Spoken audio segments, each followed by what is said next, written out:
बुझाए, ठंडक लाए, सबको भाए जीरा सिप।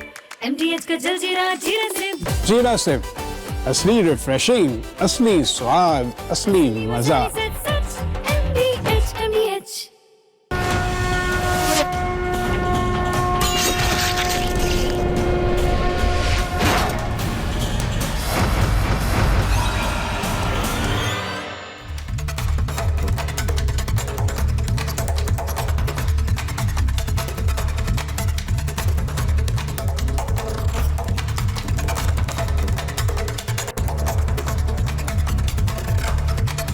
नमस्कार, बहुत बहुत स्वागत है आपका। मेरा नाम है शिवांगी ठाकुर और आप देख रहे हैं महाभारत। दर्शकों, आपने महाभारत टीवी सीरियल का नाम जरूर सुना होगा, देखा होगा। बहुत से सनातनियों से महाभारत की कहानी भी सुनी होगी, आपने कहीं ना कहीं पढ़ी भी होगी। उसी महाभारत में भगवान श्री कृष्ण कुरुक्षेत्र के मैदान में अर्जुन को गीता का उपदेश देते हुए नजर आते हैं। लेकिन एक मौलाना है जिनका नाम है जर्जिश। अब देखिए, इन पर रेप जैसे गंभीर आरोप लगे हैं। इन्होंने भगवान श्री कृष्ण के गीता के श्लोक का अर्थ से पूरी तरह से अनर्थ ही बना दिया है। मौलाना जर्जिश अंसारी ने 120 करोड़ सनातनियों के साथ, आप देखिए किस तरह से उनकी जो आराध्य है उसको लेकर अब बड़ी बात कह दी है। उन्होंने साफ तौर पर यह कहा है कि आप देखिए, मौलाना बड़ा बयान देते हुए नजर आते हैं। कहते श्री कृष्ण दीन का प्रचार करते थे। मौलाना ने गीता के 6ठे अध्याय का जिक्र किया है और ये बात कही है कि देखिए किस तरह से गीता में क्या लिखा है। पहले आपको सुनवा देते हैं वो क्या कह रहे हैं, उसके बाद इसकी व्याख्या करेंगे। भाई, हमारे भाई अगर बुरा ना माने तो कृष्ण जी भी 5 वक्त की नमाज पढ़ा करते थे। यकीन ना आए तो श्रीमद् भागवत गीता का 6ठा अध्याय का 10वां मंत्र देख लीजिए। योगी उज्जीत सततमात्मानं रहसि स्थिता एकाकी अच्युतात्मा निराशीर परिग्रह। जिसमें कृष्ण जी अर्जुन से कह रहे हैं कि हाय अर्जुन, ईश्वर की जब पूजा करो तो पूरे शरीर का योग करो। योगी, पूरे शरीर का योग करो, यानी पूजा सिर्फ खड़े होकर नहीं, पूरे शरीर के साथ होनी चाहिए और पूरे शरीर का योग होना चाहिए। आज हिंदू धर्म में चले जाइए, सिर्फ ऐसे हाथ उठाएंगे, ओम नमः शिवाय, बस हो गई पूजा। सुना इन्हें आपने, जिस गीता के श्लोक का ये जिक्र करते हुए नजर आ रहे थे। अब जरा हम आपको इसके बारे में बताते हैं। उसमें कहीं भी नमाज का कोई जिक्र तक नहीं है। उस श्लोक में भगवान कृष्ण अर्जुन से कहते हैं कि जो योगी है उसे मन और शांत स्थान पर बैठना चाहिए, उसे मन परमात्मा से लगाना चाहिए। लेकिन मौलाना जी जो है, आप देखिए कैसे अपनी थ्योरी देते हुए नजर आ रहे हैं। गीता के इस पूरे के पूरे श्लोक को शरीर से योग करने तक उन्होंने जोड़ दिया है। लेकिन अब मैं आपको बताऊंगी कि जिस योग की बात ये मौलाना कर रहे हैं, ये वही लोग हैं जो योग दिवस का भी विरोध करते हुए हमेशा नजर आते हैं। और तो और, योग को लाने वाले महर्षि पतंजलि इस्लाम से 800 साल पहले आए थे। आप जरा ध्यान दीजिएगा, मौलाना जिस भगवान श्री कृष्ण को नमाजी कह रहे हैं, उन्हें मैं आपको बता दूं, भगवान कृष्ण का काल आज से 5200 साल पहले यानी कि द्वापर युग में देखने को मिलता है। लेकिन इस्लाम कब आया, अब सवाल यह भी खड़ा हो जाता है, तो आपको बता देते हैं। इस्लाम आया है आज से 1416 साल पहले, यानी कि 7वीं शताब्दी में।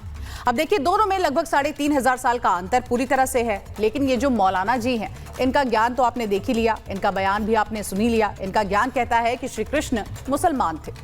अब जब मौलाना ने सनातन पर ऐसी जहरीली टिप्पणी की है तो विरोध प्रदर्शन तो होगा ही। लखनऊ से लेकर आप देखिए देश भर में संतों में गुस्सा है और आज इसी मुद्दे पर जमकर हम करेंगे चर्चा। क्या मथुरा में 9 अगस्त को होने वाले कार सेवा से पहले मौलाना ने जानबूझकर गीता के श्लोक की गलत व्याख्या करके ये विवाद खड़ा किया है? और क्या मौलाना बताएंगे कि भगवान श्री कृष्ण कौन है? लेकिन उससे पहले आपको एक रिपोर्ट दिखाते हैं। कृष्ण जी भी 5 वक्त की नमाज पढ़ा करते थे।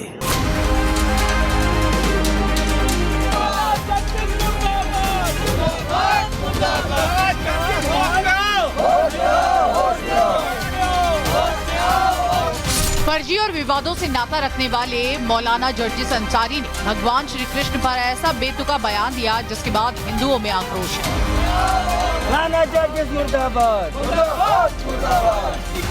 मौलाना का दावा है कि भगवान श्री कृष्ण मुसलमान थे। वो 5 वक्त की नमाज पढ़ते थे और दीन का प्रचार करते थे। यानी जो भगवान कृष्ण 120 करोड़ सनातनियों के लिए सबसे बड़े आराध्य हैं, जिन्होंने धर्म की रक्षा, सत्य और कर्म का ज्ञान सिखाया, उस कृष्ण को मौलाना मुसलमान बता रहे हैं। हमारे भाई अगर बुरा ना माने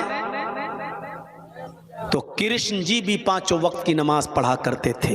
योगी उज्जीत सततमात्मानं रहस्य स्थिता एकाकी अच्युतात्मा निराशीर परिग्रह। मौलाना ने जिस श्रीमद् भगवत गीता के छठे अध्याय के 10वें श्लोक के अर्थ का अनर्थ निकाला है, उसका अर्थ है जो योगी मन और इंद्रियों को वश में कर चुका है, उसे एकांत और शांत स्थान पर अकेले बैठना चाहिए। उसे इच्छाओं और सांसारिक वस्तुओं के संग्रह से मुक्त होकर लगातार अपना ध्यान और मन परमात्मा में लगाना चाहिए। मौलाना की इस हरकत के बाद सनातनियों में आक्रोश का माहौल है। लखनऊ में हिंदूवादी संगठनों ने शिकायत दर्ज कराई है, जबकि महंत विष्णु दास ने मौलाना की जीभ काटने वाले को 10 लाख रुपए का इनाम देने की घोषणा कर दी है। इटावा का एक मौलाना है, भगवान श्री कृष्ण को मुसलमान कहता है। ऐसे मौलाना का जो जीभ काट के लाएगा उसको 10 लाख रुपए इनाम दिया जाएगा। अरे मूर्ख, अपना इलाज कराओ, किसी मानसिक चिकित्सालय में भर्ती हो जाओ, बरेली चले जाओ।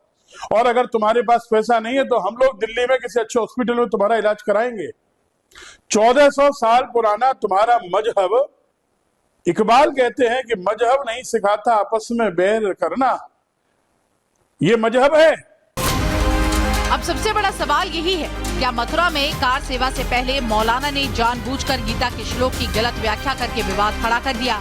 और क्या अब मौलाना बताएंगे भगवान श्री कृष्ण आखिर कौन है?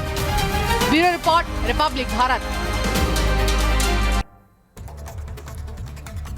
और देखिए, आपने बयान तो सुन लिया। इस पर बड़ी चर्चा करने के लिए तमाम मेहमान हमारे साथ इस वक्त जुड़ गए हैं। स्वामी वेदमूर्ति हमारे साथ है, तो वहीं महंत विष्णुदास महाराज भी हमारे साथ है। साथ ही साथ आपको बता दें, आचार्य राज मिश्रा जी भी हैं। और इस बड़ी बहस में दूसरा पक्ष रखने के लिए हमारे साथ हाफिज गुलाम सरवर है, तो वहीं मौलाना शहाबुद्दीन रिजवी और मौलाना नदीमुद्दीन जी भी है। अब सबसे पहला सवाल मौलाना नदीमुद्दीन आपसे ही पूछूंगी कि अभिव्यक्ति की आजादी का मतलब ये थोड़ी होता है कि आप किसी की आस्था के साथ खिलवाड़ कर जाए।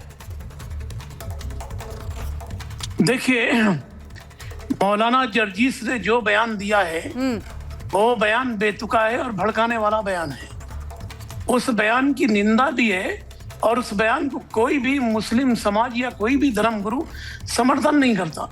मगर मैं ये पूछना चाहता हूँ कि एक ही पक्ष क्यों आज जर्जीस पर बोल रहे हैं? पैगंबर इस्लाम पर कितनी तौहीन की गई, क्या कोई कार्रवाई हुई? आज साधु संत मैदान में आए हैं, भाई ठीक है, उनके अपने धर्म की रक्षा करने के लिए आए। यही नरेश अग्रवाल ने मर्यादा पुरुषोत्तम राम पर क्या क्या बोला? क्या ये आए थे?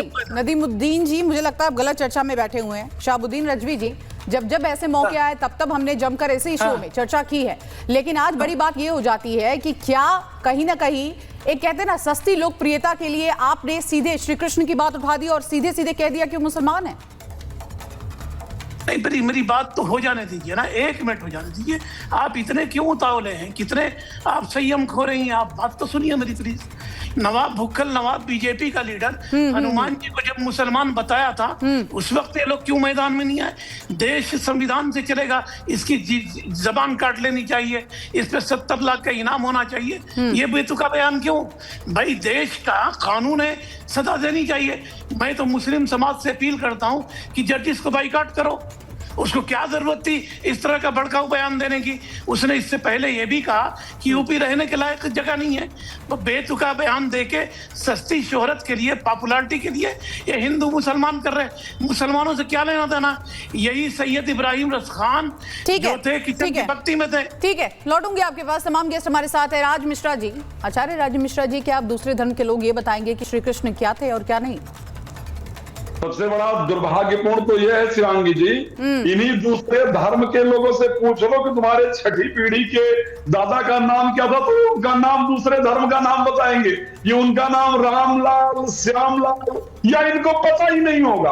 अच्छा, एक बात और सोच लीजिए, यही वो दूसरे धर्म वाले लोग हैं जिनको सरकार कह दे कि भैया डॉक्यूमेंट्स दिखाना है तो उस पर ये रोड पे कपड़े फाड़ने लग जाते हैं। अब हमसे डॉक्यूमेंट्स पूछा जाएगा, अब हमको इनको मतलब इन मूर्खों को ये पूछे, इन मौलानाओं को कि इतनी मूर्खता लाते कहां से हो यार।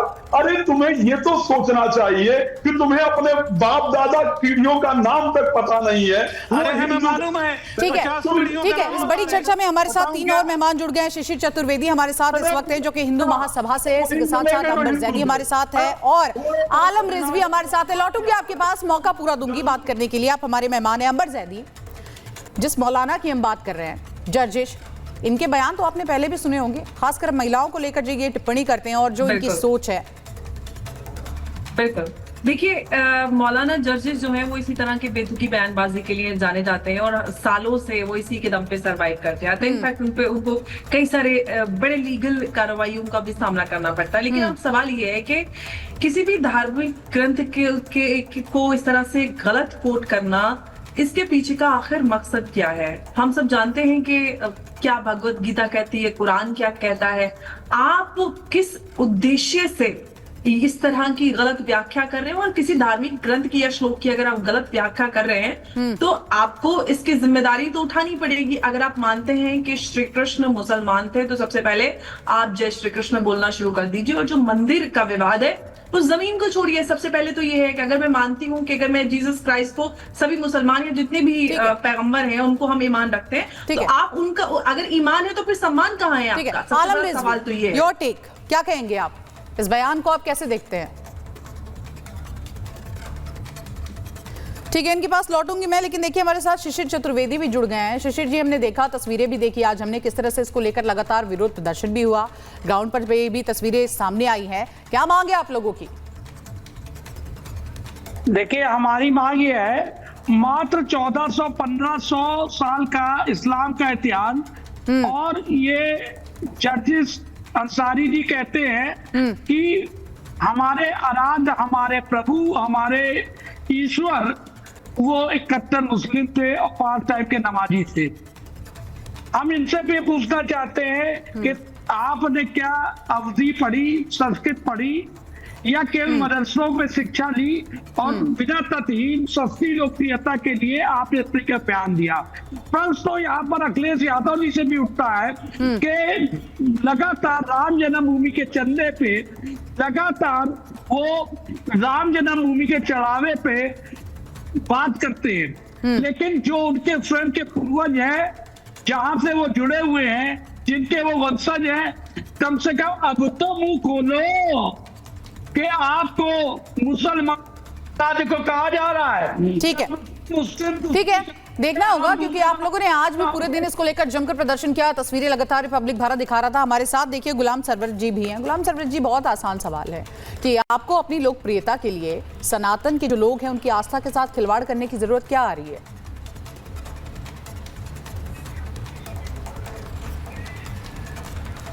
दो तीन बातें हैं। एक तो जो नईमुद्दीन साहब ने बात की उसको आपने साइड कर दिया, वो एक मुद्दा है। और दूसरी बात यह है कि किसी शख्सियत को, इतनी बड़ी शख्सियत को जिसको करोड़ों लोग अपना आराध्य मानते हों, मार्गदर्शक मानते हों, उनको ये कहना कि वो केवल हिंदुओं के हैं, मैं समझता हूँ ये उचित नहीं है। बहरहाल जर्जिस साहब ने जिस संदर्भ में कहा है, जर्जिस साहब से क्या समर्थन कर रहे हैं क्या आप? उनके बयान का समर्थन कर रहे हैं क्या? एक सेकंड, आप पहले जवाब दीजिए, उनके बयान का समर्थन करते हैं क्या? नहीं, बयान का विरोध कहां से आता है ये तो बताइए। विरोध का तो कुछ है ही नहीं उसमें। क्या होता है विरोध करने का अर्थ? क्या है? इसका मतलब है आप सपोर्ट कर रहे हैं? नहीं, विरोध के लिए कौन से शब्द उन्होंने ऐसे कहे हैं? भगवान श्री कृष्ण के शान में उन्होंने कौन सा अपशब्द कह दिया? यही तो कहा है कि उन्होंने कहा है, अर्जुन जब योग किया कर तो पूरे शरीर का किया कर। जिस 6 अध्याय 10वें श्लोक का उन्होंने पढ़ा है वो तो मैंने सर्च करके देख लिया। 70% तो सही अनुवाद है। एडिशनल वर्ड उन्होंने कहा कि भगवान श्री कृष्ण 5 समय का नमाज पढ़ते थे। सरवर साहब, अरे भाई, कोई अपमान तो नहीं किया, यहाँ तो गाली दी जा रही है। यहाँ तो गाली दी जा रही है। लोग चिल्लाना चिचियाना शुरू कर देते हो यार, पर सुना करो थोड़ा सा, बैठा करो डिबेट में तो सुना करो। 10वें उसका श्लोक जो है, क्या श्लोक क्या है पता है आपको? श्लोक है योगी इंजुत सत आत्मना रहस स्थिता। क्या है उस श्लोक का मतलब? योगी को अपनी पूरी आत्मा और मन ब्रह्म को समर्पित करना चाहिए। योगी जो ब्रह्म को, अपनी आत्मा को, अपने मन को ब्रह्म को समर्पित करना चाहिए। वही नमाज है। नमाज ही एकमात्र रास्ता है पूर्ण रूप से समर्पण का, जब पूरा शरीर झुक जाता है।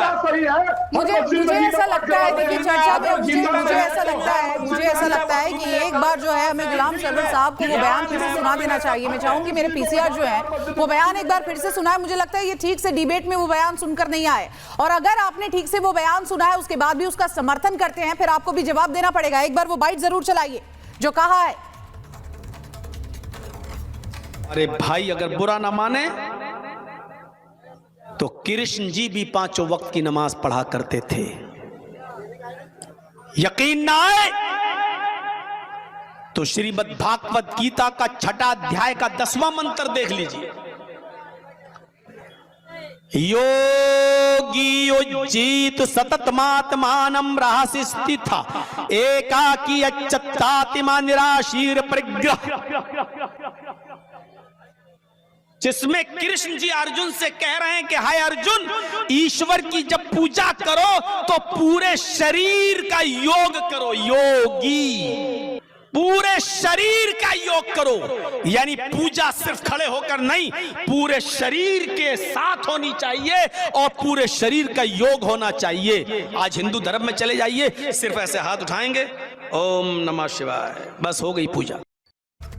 हाफिज गुलाम सरवर साहब, आपने बयान तो सुन ही लिया होगा। एक बार फिर मैं रिपीट आपके लिए इसी शो में चलाऊंगी। लेकिन स्वामी वेदमूर्ति महाराज जी क्या बात कर रहे हैं ये?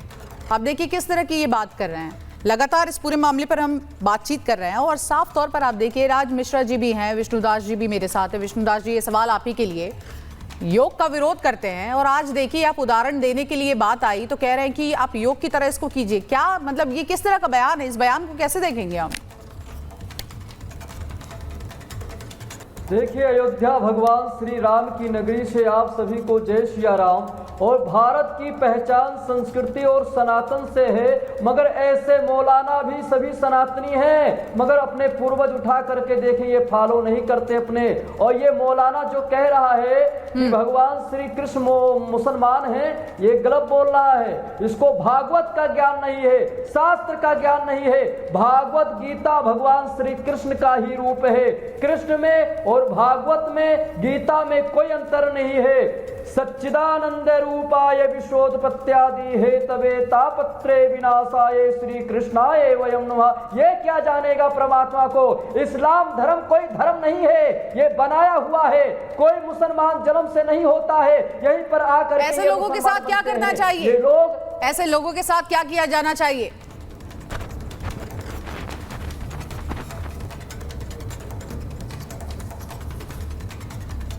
चाहिए बीच चौराहे पे इनको, इनकी यही सजा, तालिबानी तरीके से बीच चौराहे पे जुलूस निकालो, 100 कोड़े लगाओ, जो शरीयत कहती है। जब ये आराध्यों का अपमान करेंगे तो यही इनकी सजा है। और योगी जी का बुलडोजर घूमना चाहिए, जैसे बरेली के मौलाना तौकीर रजा की तरफ मुड़ा था, उसी तरीके की सजा होनी चाहिए। आज मैंने लखनऊ में FIR करने के लिए, ठीक है, मैं लौटूंगी आपके पास। लेकिन लगातार मैं देखिए किस तरह से इस पूरी चर्चा में ये बात कह रही हूँ कि आपको अभिव्यक्ति की आजादी है, आपको जो कहना है कह लीजिए। आप दूसरों की आस्था के साथ खिलवाड़ क्यों कहते हैं? और हमें पता है कि ये क्यों बयान इस तरह के आ रहे हैं। अब देखिए 9 अगस्त को जो होने जा रहा है उससे पहले ही इस तरह की पूरी चर्चा यहाँ पर शुरू हो गई है। मुमताज आलम रिजवी भी हमारे साथ जुड़ गए हैं। सबसे पहले तो यही पूछूंगी, क्या उनके बयान से आप इत्तेफाक रखते हैं?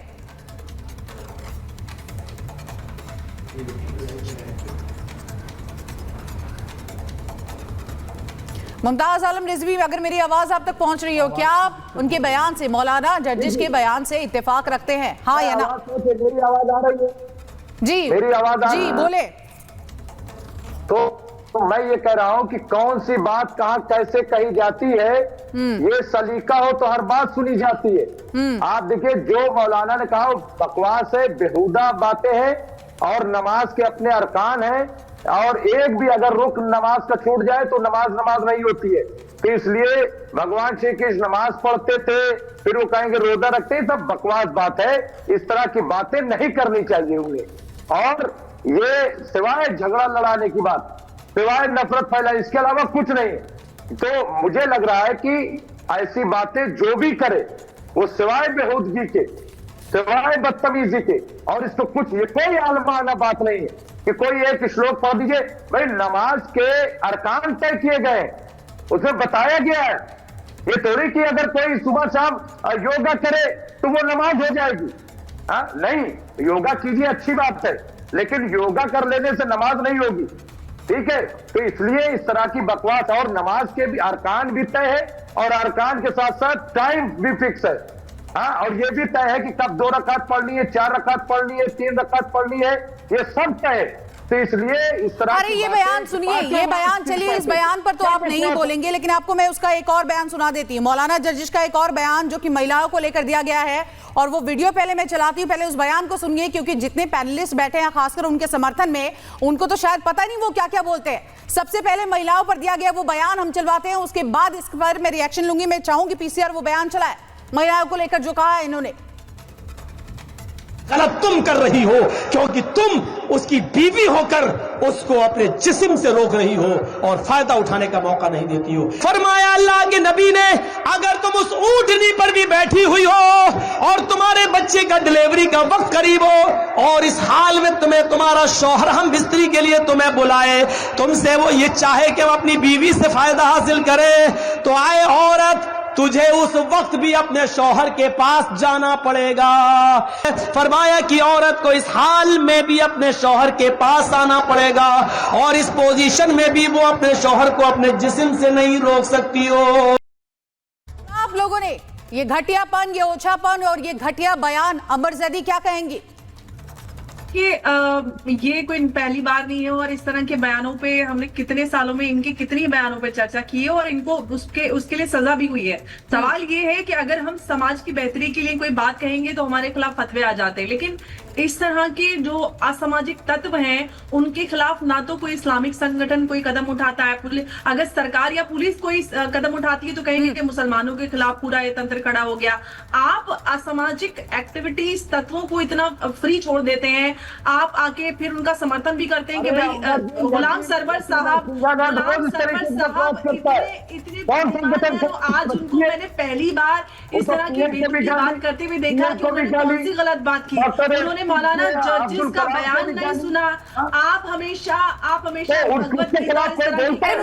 बोले दीजिए ना, यहाँ पर भी एक महिला बोल रही है, आप सुन नहीं पा रहे क्या? अमर जैदी अपनी बात पूरी कीजिए। मैंने आपके किसी बयान पे कोई वो नहीं किया है। मैं यहाँ पे गुलाम सरवर साहब ने जिस तरह से उनके बयान का समर्थन किया, आप जानते हैं कि उन्होंने श्लोक को सही तरह से कोट नहीं किया, उसको मिस कोट किया है, और ना ही उसकी इंटरप्रिटेशन सही की। हम सब जानते हैं कि जिस 6ठे अध्याय के और 10वें श्लोक की बात करें वो योग के लिए है, और पूरी तरह से वो योगी को संबोधित कर रहे हैं भगवान कृष्ण। तो आप यहाँ के अगर कोई कुरान की इस तरह से गलत व्याख्या करे तो आपको तो पूरा आप सरतन से जुदा कर देंगे। आप दूसरे के धार्मिक ग्रंथ पे कुछ भी ऑल फॉल बक के निकल जाएंगे, और फिर आप उसको फ्रीडम। चलिए मौका देती हूँ, मैं मौका देती हूँ मुमताज जी, मैं मौका देती हूँ आपको। आप लोग क्या फतवा जारी करेंगे इस मौलाना के खिलाफ? सिर्फ कंडेम करने से नहीं चल जाएगा, निंदा करने से नहीं चल जाएगा, क्या एक्शन लेना जाना चाहिए, ये आपसे ही पूछ रही हूँ, क्योंकि दूसरा कोई नहीं बताएगा क्या एक्शन लिया जाना चाहिए। आप लोग तो खट से फतवा जारी कर देते हैं, आप लोग कहते हैं कि आप एक्शन ले लीजिए, क्या एक्शन लेना? बोलिए। शिवांगी जी, बिल्कुल इस बेहुदा बयान के खिलाफ जो है सबको खड़े होना चाहिए, बोलना चाहिए, लेकिन हम ये कह रहे हैं कि इस जैसे लोगों को बार बार फतवा जारी करेंगे आप इनके खिलाफ? फतवा जारी करेंगे? ये बहुत, और क्या, बिल्कुल गलत बयानी से काम ले रहा है, गलत बात है ये, इस तरह की बातें नहीं करनी चाहिए। गुलाम सरवर साहब को स्क्रीन पर लाइए, गुलाम सरवर साहब को स्क्रीन पर लाइए। फतवा जारी करने की बात कह रहे हैं मुमताज जी, कर लेंगे आप लोग? दूसरे धर्मों को के खिलाफ इस तरह की बयानबाजी करता है। अगर यही काम किसी हिंदू बयान कोई ऐसा नहीं है जो संवैधानिक या सामाजिक रूप से आपत्तिजनक है। जो दूसरा वीडियो आपने सुनाया वो भी पति और पत्नी के अधिकार को लेकर, उन दोनों के बीच के प्यार और संबंध को लेकर बात किया जा रहा है। आप दूसरे तय महिलाओं करेंगे, का अपमान आप कहां तय से आ करेंगे, गया? मौलाना तय नहीं, तो करेंगे आप दोनों तय के बीच करेंगे क्या क्या? हो रहा है? हमारी पत्नी का आप तय मौलाना करेंगे? देखिए, डिबेट को दूसरी तरफ नहीं, मत ले हमारी जाइए। आज पत्नी की का आप डिबेट तय जो है वो करेंगे? सीधे सीधे श्री कृष्ण पर है। आप मुद्दे पर आइए और बात नहीं, कीजिए। फतवा जारी आप करेंगे, बिल्कुल कहीं से भी गलत नहीं है मौलाना जर्जिस। फतवा जारी करेंगे, हाँ या ना? कोई भी कार्रवाई कानूनी हो ही नहीं सकती इस पर। इस पर कोई कानूनी संवैधानिक धारा बनता नहीं। कानूनी कार्रवाई उन अंबर जैदी संतों मौका पर हो दूंगी मैं आपको, जिन्होंने ये बात इनको कह रहे हैं। किया है। जी, संविधान गुलाम के सरवर खिलाफ। साहब, हाँ या ना में आज पूरी दुनिया, पूरा देश आपको देख रहा है। फतवा जारी करेंगे आप? कानूनी कार्रवाई उन संतों पर हो जिन्होंने इनाम का ऐलान किया है। कानूनी कार्रवाई अपमान करने वालों पर होता है। यहाँ मैं अपमान है ही मैं है। समझ गई आपकी मंशा, मैं समझ गई। मौलाना शहाबुद्दीन रिजवी जी, क्या आप भी इनकी तरफ है या मुमताज जी की तरफ है? क्लियर कर दीजिए। जो शरई बातें, लेकिन ये थोड़ी तरफ उरफ नहीं है। मौलाना जर्जिस ने अरे बोलने दीजिए ना, आप लोग अपने लोगों को भी नहीं बोलने देते। बोलने दीजिए। शहाबुद्दीन जी से ये सवाल है, आपके पास आऊंगी मैं। गुलाम सरवर साहब, आऊंगी मैं आपके पास।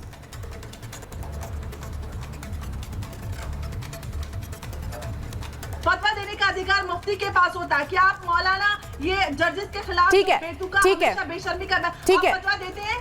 बोलिए, आप अभी बोलिए, पूरा देश आपको देख रहा है। नदीमुद्दीन जी, आप भी हमारे साथ जुड़े हैं। आप किस तरफ है? सरवर साहब की तरफ है, मुमताज जी की तरफ है? नहीं, मैं इस्लाम का जानकार हूँ। मैंने इस्लामी लॉ से पीएचडी किया है, वो भी इजिप्ट से किया है।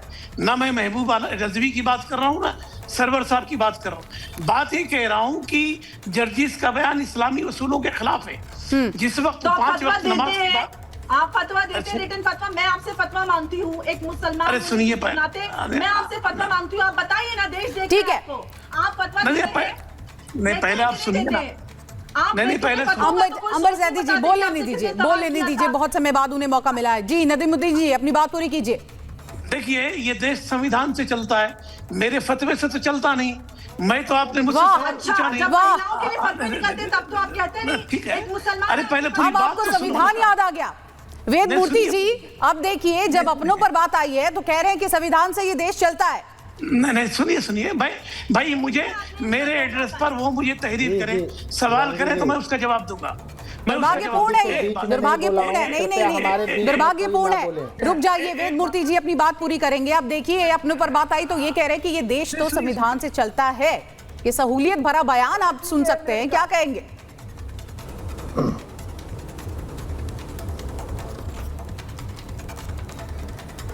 क्या उसको बाइकाट करने की बात की गई थी? नीतीश ने रोज उलूल जुलूल बातें करता है। एक महाराष्ट्र के संत ने पैगंबर इस्लाम के खिलाफ बोला। हम तो जर्जिस अंसारी को बाइकाट करने की बात करते हैं कि मुस्लिम समाज बाइकाट करे, ये पहल हिंदू समाज भी करे। जो भी पैगंबर इस्लाम के खिलाफ बोले उसका भी बाइकाट होना चाहिए। ठीक है, वेद मूर्ति जी अपनी बात पूरी कीजिए।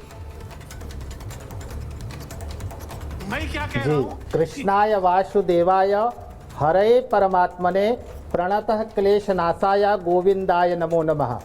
समस्त सनातनियों को सबसे पहले भगवान श्री कृष्ण का आज भी इस कलिकाल में साक्षात स्वरूप विग्रह श्री जगन्नाथ यात्रा की ढेर सारी शुभकामनाएं और बहुत बहुत बधाई। देखिए शिवांगी जी, जिस तरह से एक मदरसा छाप जाहिल मौलाना ने जिस तरह भगवान कृष्ण के ऊपर वक्तव्य दिया है, यह बहुत ही दुर्भाग्यपूर्ण है। इसको संस्कृत का स भी नहीं आता है। जिसको यह श्लोक बोल रहा है, जिसको यह मंत्र बोल रहा है, वह श्लोक है। हमारे यहाँ वेद में मंत्र होते हैं और आप उसका श्लोक को सुनिएगा तो इतना जो है मूर्ख भी इस तरह की बात नहीं करता है। हमारे यहाँ गीता में कहा गया है 6ठे अध्याय के 10वें श्लोक में, योगी युंजित सततमात्मानं रहसि स्थितः एकाकी यत् चितात्मा निराशीरा परिग्रह। यानी इसका जो अर्थ बताया गया है कि कोई भी संग्रह न करें, कभी भोगों का जो बस में ना हो, मन में इच्छा कोई ना हो, अकेला रह करके योगी की तरह एकांत में स्थिर रह करके भजन करे, यह इसका यह अर्थ है। लेकिन इस तरह का वक्तव्य दे करके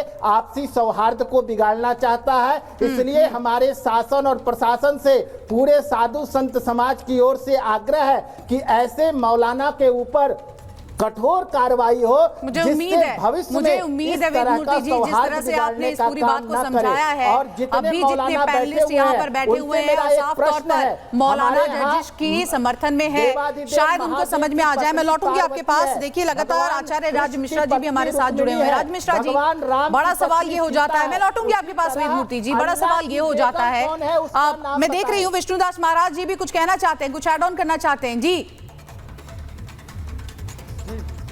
मैं ये कह रहा हूं कि ऐसे मौलानों का जो समर्थन करता है उसको भी देशद्रोह का मुकदमा लगना चाहिए। ये बताइए, क्या संविधान कानून इजाजत देता है कि हमारे सनातनियों के आस्था के साथ खिलवाड़ करो, हमारे कृष्ण भगवान के उल्टा सीधा? जो हमारे भगवान पर बोलेगा, जो सनातन पे बोलेगा, उसको बार बार मैं कहूंगा कि जीव काट के जो लाएगा उसको मैं 10 लाख रुपए इनाम दूंगा। ऐसे लोगों का तो गर्दन कट जाना चाहिए भाई।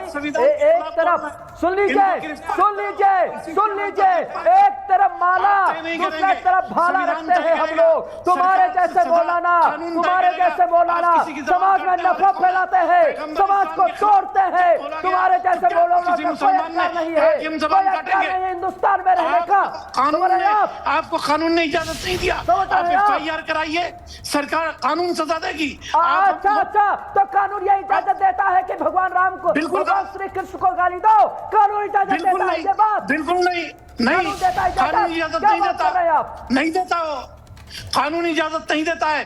तो कानून नहीं देता है तो मौलाना के लिए फतवा जारी क्यों नहीं करे? मौलाना को राष्ट्रद्रोह का मुकदमा क्यों दर्ज नहीं करवा रहे हो? अगर आप मौलाना है, इस्लाम को मानते हैं, अपने अल्लाह को मानते हैं, अपने खुदा को मानते हो, तो सारे मौलाना के खिलाफ बोलो, संजय निषाद के खिलाफ बोलो। ये नहीं मानेंगे, ये नहीं मानेंगे। और यही बात है, यही मुद्दा बार बार हम उठा रहे हैं। रिपब्लिक भारत एक जिम्मेदार चैनल होने के नाते देखिए लगातार राज मिश्रा जी भी हमारे साथ जुड़े हुए हैं। आचार्य राज मिश्रा जी, कितनी आसानी से इन्होंने कह दिया कि ये देश जो है संविधान से चलता है, लेकिन जैसे ही मौलाना जर्जिश पर बात आई है, इतनी भद्दी टिप्पणी उन्होंने की है, इतना विवादित बयान उन्होंने दिया और मौका देख कर दिया है, तो क्या फतवा तो बहुत छोटी बात है। अब देखिए बहुत सारे लोगों की जो आस्था है वो कहीं ना कहीं यहाँ पर आहत हुई है। आप कैसे दरकिनार कर लेंगे कि वो तो इस तरह के बयान देते रहते हैं? देने दीजिए।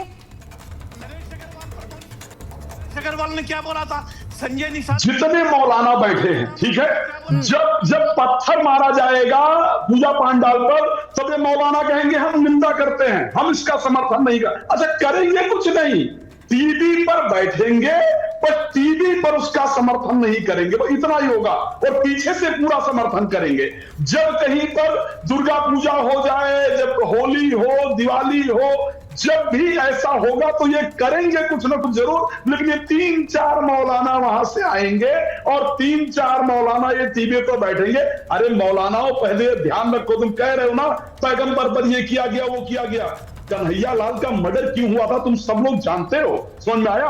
तुम्हारे लिए जिस प्रकार से अल्लाह गुलाम सरवर जी क्या कहेंगे? लाइए स्क्रीन पे, लाइए राज मिश्रा जी, गुलाम सरवर साहब को लाइए, क्या कहेंगे? उसी प्रकार हमारे लिए कृष्ण, उसी प्रकार हमारे लिए राम महत्वपूर्ण है। ठीक है, ठीक है, ठीक है। पीस पार्टी के प्रवक्ता है, मैं देखना चाहती हूँ कि कितनी पीसफुल बात ये करेंगे। गुलाम सरवर साहब बोले, जरा बताइए। इतना है, निकालो, रैली निकालो और कहो कि उस मौलाना, पहले उनको चुप कराइएगा तब ना बोले। मंच पर नहीं बोलने देंगे। आज नॉन स्टॉप है यार राज मिश्रा जी, आप रखिए ना अपनी बात, आप अपनी बात रखिए ना। राज मिश्रा जी, लौटूंगी आपके पास, लौटूंगी आपके पास। गुलाम सरवर चाहते हैं कि सब चुप हो जाए, वही बोले, हम सुन लेंगे, हम उनको सुन लेंगे, आप थोड़ी देर रुक जाइए। जी बोलिए। मैं चाहती हूँ आप सब आपको अच्छे से सुन रहे हैं, तो कोई ऐसी बात, कोई बेतुकी बात तो कम से कम आप नहीं करिएगा। अगर नैतिकता बची है लोगों में तो हनुमान जी को दलित कहने वाले पर कार्रवाई करवाइए, हनुमान जी को मुसलमान कहने वाले पर कार्रवाई करवाइए, भगवान राम को रम और बोतल कहने वाले पे कार्रवाई करवाइए। ये मौलाना जर्जिस ने कोई अपमानजनक शब्द नहीं कहा। एडिशनल मुझे लगता है एक बार फिर से इनको वो बाइट सुनाई जानी चाहिए। फिर से ये कह रहे हैं अपमानजनक बात नहीं है, अपमानजनक बात नहीं है। अभी मैंने वो बयान आपको सुनवाया, उसके बाद आप कह रहे हैं अपमानजनक बात नहीं है। शर्म आनी चाहिए आपको। नाजिया इलाही का समर्थन करने वाले को ये हक नहीं है बोलने का। यति नरसिंह आनंद का समर्थन करने वाले को हक नहीं है बोलने का। भगवान राम पर ज्ञान कहां से लेकर के आते हो? बाप दादा का नाम ढूंढने में इतनी दिक्कत हो गई थी। भगवान पर किसी का कॉपीराइट नहीं होता है। सुन लो, तो फिर एक काम करो ना, मस्जिद में गीता का पाठ शुरू कराते हैं, शुरू कराएं। अरे हनुमान जी की जाति बताने वाले पर बोलो ना पहले, वो अपमान था, भावनाओं को आहत किया या नहीं किया? पीस पार्टी के प्रवक्ता हैं आप। एक सेकंड गुलाम सरवर जी, एक सेकंड राज मिश्रा जी आप रुक जाइए, इनको फिर से बयान सुनवाती हूं मैं। अपमान नहीं है, फिर बताइएगा, बयान चलवाइए। हमारे भाई अगर बुरा ना माने तो कृष्ण जी भी 5 वक्त की नमाज पढ़ा करते थे। यकीन ना आए तो श्रीमद् भागवत गीता का 6ठा अध्याय का 10वां मंत्र देख लीजिए। योगी युज्जीत सततमात्मानं रहसि स्थिता एकाकी अच्युतात्मा निराशीर परिग्रह। जिसमें कृष्ण जी अर्जुन से कह रहे हैं कि हाय अर्जुन, ईश्वर की जब पूजा करो तो पूरे शरीर का योग करो। योगी पूरे शरीर का योग करो, यानी पूजा सिर्फ खड़े होकर नहीं, पूरे शरीर के साथ होनी चाहिए और पूरे शरीर का योग होना चाहिए। आज हिंदू धर्म में चले जाइए, सिर्फ ऐसे हाथ उठाएंगे, ओम नमः शिवाय, बस हो गई पूजा। मौलाना जर्जिस के बेटों के बयान आपने सुने। गुलाम सरवर जी 5 वक्त का नमाजी बताया उन्होंने, सुना आपने? अरे भाई तो ये शास्त्रार्थ कर लें उनसे, अर्थ और परिभाषा पर उनसे कर लें बहस। इसमें कृष्ण जी कहा गया, सम्मान से नाम लिया गया। हमको हैरानी होती है जो हमारे पैगंबर के साथ अपशब्द बोलता है। मुझे हैरानी हो रही है कि आप कैसे इस बयान का समर्थन कर रहे हैं। मुझे हैरानी हो रही है कि कैसे आप नहीं इसको कंडेम कर रहे हैं। मुझे हैरानी हो रही है कि आप इस बात की बात नहीं कर रहे, पता नहीं आए दाएं बाएं कहां की बात कर रहे हैं। समर्थन करते, यहाँ तो सम्मान किया जा रहा है। मौलाना साहब, आपको पता होगा, आपका कोई भी जो शब्द है ना, वो दूसरे कंट्री से लिया गया शब्द है। हिंदुस्तान का एक शब्द नहीं यूज करते हो। पैगंबर शब्द कहां से लिया गया मौलाना साहब, पता है आपको?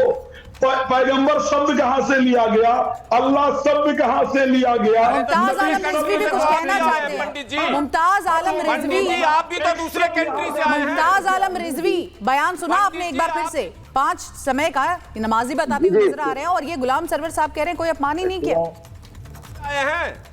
देखिए शिवांगी जी, मैं फिर कह रहा हूं कि ये नमाज की तौहीन की गई। मैं आपको बता रहा हूं, ये नमाज की इसलिए तौहीन की गई, नमाज को गलत तरीके से पेश किया गया है, क्योंकि नमाज के अरकान है। मैं फिर कह रहा हूं 5 अरकान नमाज के, अगर उनमें से एक भी रुकन रह गया तो नमाज नहीं मानी जाती। उठक बैठक मान ली जाएगी, योगा मान लिया जाएगा, कुछ भी मान लिया जाएगा, वो नमाज नहीं होती। तो इसलिए उसको नमाज से कंपेयर करना और फिर ये कह देना कि 5 वक्त की। मैं तो पूछ रहा हूं कि जो मौलाना ये बयान दे रहा है वो 5 वक्त की नमाज पढ़ता भी है कि नहीं? पहले तो उससे सवाल किया जाए। हाँ, और नमाज पढ़ता है तो दिमाग कहाँ रहता है? क्या अल्लाह के हुजूर में दिमाग रहता है? नमाज पढ़ दो जबरदस्ती की, ध्यान है मेरा भक्ति की तरफ, की तरफ, इससे होता है। ये सब बकवास है। मैं फिर कह रहा हूँ, किसी के आराध्य को, किसी को इस तरह की गलत बातें नहीं करनी चाहिए। लेकिन जो लोग, एक मिनट सुनिए शिवांगी जी, लेकिन जिन लोगों को मिर्ची लगी है, जरा से उनसे भी ये बात कहें कि जो हमारे आराध्य को, हमारे लोगों को, देखिए हमारे शास्त्रों में कहा गया है योगस चित्त वृत्ति निरोधा स योगा। मुमताज जी रुक जाइए, दूंगी समय आपको भी दूंगी। वेदमूर्ति जी कुछ कह रहे हैं, जरा सुन लेते हैं उनका पक्ष भी। जी शिवांगी जी, हमारे शास्त्र में कहा गया योगस चित्त वृत्ति निरोधा स योगा। देखिए हम लोग वक्तव्य को नहीं मानते हैं शिवांगी जी, लेकिन लिखित को मानते हैं। जितने मौलाना बैठे हुए हैं उनसे पूछ लीजिए कि लिखित में सबसे पहले इस संसार में वेद आया या कुरान आया। ये जितने मौलाना बैठे हैं। और दूसरी बात, हमारे भगवान श्री राम की पत्नी है सीता, हमारे भगवान कृष्ण की पत्नी है रुक्मिणी, हमारे भगवान शिव की पत्नी है पार्वती। उसी तरह इनके अल्लाह का बेगम का क्या नाम है? क्योंकि बिना पति पत्नी का वंश वृद्धि नहीं होता है। यह अनर्गल प्रलाप करते हैं कि इस्लाम के ही सभी वंशज हैं, तो अल्लाह की बेगम का नाम बता देंगे। बातें मत करो, पहले पढ़ो, पहले पढ़िए फिर बात कीजिए। आप जहालत की बात कर रहे हो। हाँ, ईश्वर के कौन है बताइए? ईश्वर और भगवान में फर्क बताइए। नहीं मुमताज जी, आप मेरे मेहमान हैं, बाकी गेस्ट भी यहाँ पर। आप देखिए हमारे मेहमान है, रिपब्लिक भारत आपको कम से कम ये मौका नहीं देगा आप मेरे मेहमान की बेइज्जती करें। आप आराम से बात कीजिए, आप आराम से बात कीजिए। तीनों मौलानाओं को चैलेंज करता हूँ कि आप बताइए कि अल्लाह का बेगम का नाम क्या है। जिस तरह हमारे राम की पत्नी का नाम सीता है, शिव के पत्नी का नाम पार्वती है, उसी तरह अल्लाह के बेगम का नाम बताइए। अल्लाह का बेगम का नाम बताइए, तब आप कहिए कि सारे इस्लाम के वंशज हैं। आपके पास कुछ तथ्य नहीं है, प्रमाण नहीं है, इस पूरे मामले को अगर आप देखिए तो कितनी ही आसानी के साथ यहाँ पर आप देखिए बड़ा बयान दे दिया जाता है। बयान देने के बाद तो वो चले गए हैं। यहाँ पर उनके समर्थक आपको नजर आ रहे हैं, कहते हैं अपमान नहीं है और कोई भी ऐसा बयान नहीं दिया जो विवादित है। लेकिन आपको लगता नहीं है कि देश में कहीं ना कहीं इस तरह के बयान से यहाँ अशांति फैलाने की कोशिश की जा रही है? अल्लाह की पत्नी अमर जैदी, ईश्वर की पत्नी कौन है बताइए? जी, ईश्वर की पत्नी देखिए शिवांगी, मैं तो लगातार कह रही हूँ कि इस तरह के बयानों से समाज में, अरे हमारे यहाँ सारे देवी देवताओं की पत्नी है। हमारे यहाँ भी मैं अपनी बात रखूं की पत्नियां हैं। क्या बात कर रहे हो? अरे 1,24,000 है आपके पास साक्ष्य कुछ? मुझे लगता है कि इस तरह से थोड़ा समय मुझे अपनी बात रखने का समय दिया जाए। अमर जैदी आप बोलिए, मुमताज जी जरा रुक जाइए, जरा सब्र रखिए। देखिए शिवांगी, मैं लगातार ये कह रही हूँ कि इस तरह के बयानों को का समर्थन करना, खासतौर से मुसलमान समाज की तरफ से, अगर आप इस बात को उठाते हैं कि किसी भी धार्मिक कोई भी इस तरह की कोई फिगर है या फिर कोई भी इस तरह के कोई भी इस तरह को धार्मिक ग्रंथ को मिसकोट करना गलत है। जो चीज मुझे गलत लगती है तो मैं उस बात का कैसे समर्थन कर सकती हूँ कि आपके ऊपर आ रही है तो मैं उसका समर्थन कर दूं। मेरे सिद्धांत कैसे बदल जाते हैं? अगर कोई चीज गलत है तो आपके लिए हो या मेरे लिए हो तो गलत ही होगी। तो यहाँ पर बैठ के मुझे तो हैरानी इस बात की कि हाफिज गुलाम सरवर साहब बड़ी अकल की बात किया करते थे, लेकिन जब से पीस पार्टी के प्रवक्ता बने तब से वो एकदम पीसफुल बातें तो बिल्कुल नहीं कर रहे हैं। बड़ी अजीब सी बात है, लेकिन मजबूरियां उनकी पार्टी नहीं मानेंगे, वो नहीं मानेंगे बिल्कुल। लेकिन वो अंदर से मैं जानती हूँ कि वो क्या बात मानते हैं, लेकिन मजबूरी है उनकी, इसलिए वो इस तरह की बेतुकी बात कर रहे हैं। मौलाना जर्जिस, जिनको कोई समाज में इज्जत की नजर से नहीं देखता, बेतुके बयान देते महिलाओं के लिए खासतौर से, और अब तो वो भगवान तक पहुंच गए।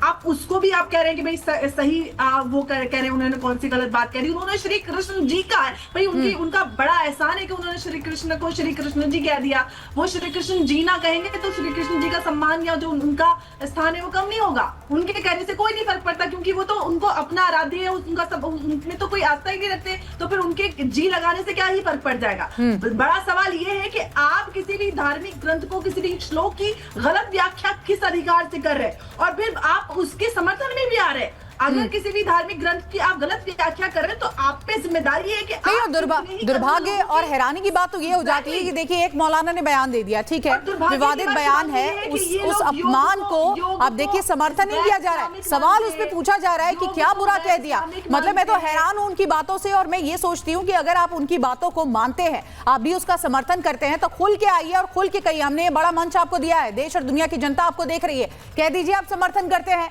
तो आपको वो भी नहीं करना है। देखिए इस बड़ी खबर पर लगातार हमारी नजर बनी हुई है, और इस पूरे मामले में अब क्या होगा ये भी देखना होगा, क्योंकि इस पूरे मामले को लेकर सियासत जो है वो बढ़ते जा रही है। एक तरफ आप देखिए किस तरह से हिंदू संगठन के जो लोग हैं वो लगातार ये मांग करते जा रहे हैं कि जल्द से जल्द इन पर कार्रवाई हो, FIR दर्ज की जाए, और इस तरह के बयान ये बार बार नहीं दे। क्योंकि जिस मौलाना को इस वक्त आप टेलीविजन स्क्रीन पर देख रहे हैं, मौलाना जर्जिस, ये हमेशा से विवादों में रहे, और ऐसे ऐसे बेतुके बयान इन्होंने दिए हैं कि अगर आप इनके बयानों को सुन लेंगे तो इनकी जो मनस्थिति है, इनकी जो मानसिक दशा है, वो भी आपको समझ में आ जाएगी। लेकिन सबसे बड़ी बात यही हो जाती है, श्री कृष्ण को लेकर इन्होंने विवादित बयान दिया, और इन सब को देखते हुए अब ये देखना होगा आखिर में जाते जाते इस डिबेट में। राज मिश्रा जी, बस यही जानना चाहूंगी, क्या मांग करते हैं आप लोग इस बयान पर, क्या किया जाना चाहिए इनके साथ? मैं सबसे पहले चैलेंज करता हूं, यहाँ बैठे 3 मौलाना ईश्वर के स्वरूप का वर्णन कर दें। मैं भी ईश्वर के स्वरूप का अपने शास्त्र से वर्णन कर रहा हूं। अगर ये मौलाना नहीं कर पाए तो यहाँ कान पकड़ के माफी मांगे और नेशनल चैनल पर दोबारा ना आए। मैं वर्णन करके दिखाता हूं, और मेरे साथ बैठा हुआ सनातन धर्म का हर एक पैनलिस्ट वर्णन करके दिखा देगा, यह मुझे भरोसा है। और ऐसे मौलाना, एक बात ध्यान रखना मौलाना, सुनो मौलाना, चिल्लाया मत करो बीच में, चिचियाते बहुत हो तुम लोग। सुनो, दूसरी चीज, अगर ऐसा कोई करता है तुरंत या तो मुस्लिम समाज उसका बहिष्कार करे।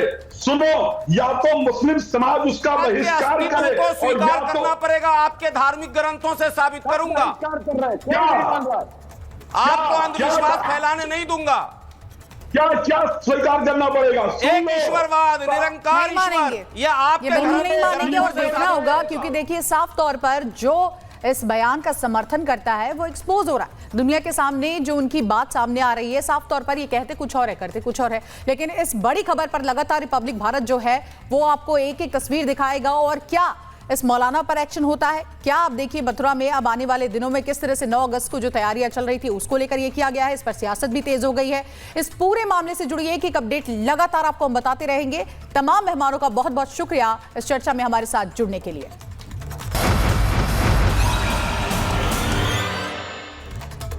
चमकी चाट से क्या बना है? सैंडविच लस्सी और छाछ हर घूंट में चमकी चाट, ड्राई फ्रूट और दही बड़े, चमकी चाट से स्वाद बढ़े। असली स्वाद सिर्फ चंकी चाट।